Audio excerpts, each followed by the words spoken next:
Alors, qu'est-ce qu'on regarde sur le BX Meter? Je vous en parle un peu, c'est pas dans live, mais c'est gratuit, donc j'en profite. Le float ici, je l'enlève pour que les valeurs restent fixes. Et là, ça bouge, moi ça me gêne dans la façon de voir les choses. Et pareil, dans Look en dessous, je mets sur Legacy. Parce que pareil, je trouve ça plus lisible. Il y a un moment, ça va être dans le rouge, là c'est jaune-orange. Idem pour la dynamique, donc la dynamique est ici, d'accord. La corrélation est là, donc vous vous souvenez, on avait parlé des problèmes de phase. Donc là, au mastering, c'est vraiment quelque chose qu'il faut vérifier. Si je mets que le piano, on voit qu'il peut y avoir des petits problèmes de phase par moment. D'ailleurs, si je l'enlève, je pense que voilà, si j'enlève les effets de mixage, on a clairement des problèmes de phase. Hein. Vous vous souvenez, je vous en avais parlé, c'est pour ça qu'on a un effet sur la piste main ici qui s'appelle phase, qui me permet de mettre en mono. Il est réglé sur mono, vous voyez quand je l'allume. Et ça me permet de vérifier effectivement qu'est-ce qui se passe quand je mets mon morceau dans un lecteur, un téléphone, je regarde s'il y a des messages, sur un téléphone ou sur une tablette que je l'écoute, bah effectivement ça donne ça. Il vient en mono et donc du coup quand on a un instrument hors phase, il disparaît un peu. Si je vous mets le reste, il disparaît beaucoup. Il n'y a pas que lui qui disparaît. Hein. On a beaucoup d'éléments hors phase. Hein. Si j'enlève la rythmique, là ça va encore. Ah, attendez, ça fait partie de la rythmique. Voilà. Et dès que j'enlève la basse, il y a beaucoup. La basse est en mono. Hein, il y a des éléments mono puisqu'il y a du sub. Vous vous souvenez, on avait mis en mono. Pareil pour la rythmique, il y a des éléments mono, hein, les basses, les graves, les subs, le kick, etc.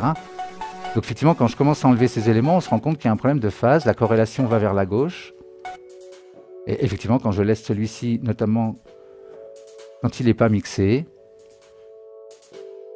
on voit qu'il n'y a que la reverb quasiment, là c'est pour ça aussi. Donc effectivement, là il y a un problème de phase, carrément.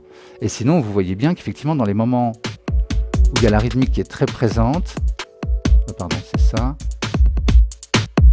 je suis presque au maximum. Je peux même rajouter la basse.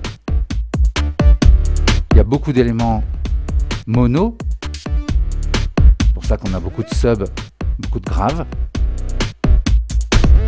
Donc ma corrélation, forcément, va dans le +1. Quand je rajoute les autres éléments, elle va peut-être redescendre un peu. Parce qu'effectivement, il rajoute quelque chose de stéréo dans le son. Donc voilà, ça fait bouger un peu comme ça. Mon morceau n'est pas des plus violents. Hein. Si c'était un morceau qui tabasse plus, presque, peut-être, ouais, ça fait plus comme ça. Ça reste collé à droite, quoi. D'accord? Si vraiment c'est un morceau violent, dubstep, je ne sais quoi. D'accord? Si c'est un morceau plus naturel avec des instruments acoustiques, la corrélation va bouger forcément parce qu'il y a du placement un peu partout. Donc voilà, il n'y a peut-être pas autant de basses qui tabassent comme ça, comme ici. Donc d'accord, le placement sera un peu différent. Bon voilà, ça vous permet de voir pourquoi on regarde, qu'est-ce qu'on regarde ici avec la corrélation.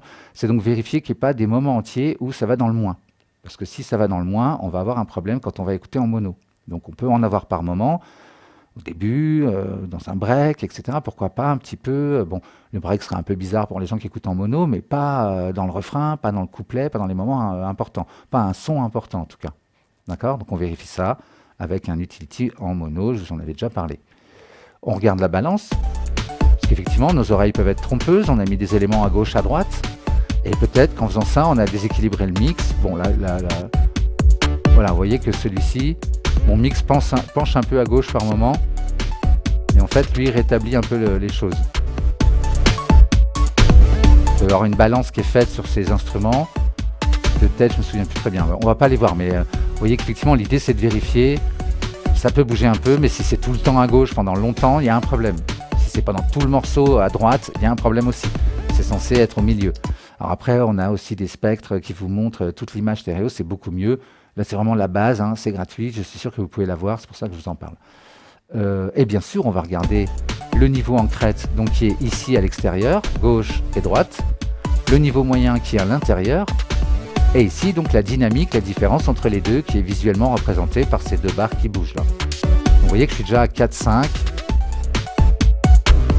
j'ai des passages à 6, j'ai pas de passage à 3, je crois pas. Donc c'est aussi entre 6 et 4 quelque chose, 4,6, ça va vite. Hein. Mais enfin, vous voyez un peu l'idée. Donc on va remonter la dynamique bien sûr, et on fera attention pendant tout le mastering. Donc rien que ça, hein, vous allez peut-être vous rendre compte que votre mixage a un problème. D'accord? Donc essayez de l'équilibrer. Alors, on peut rééquilibrer au moment du mastering, évidemment.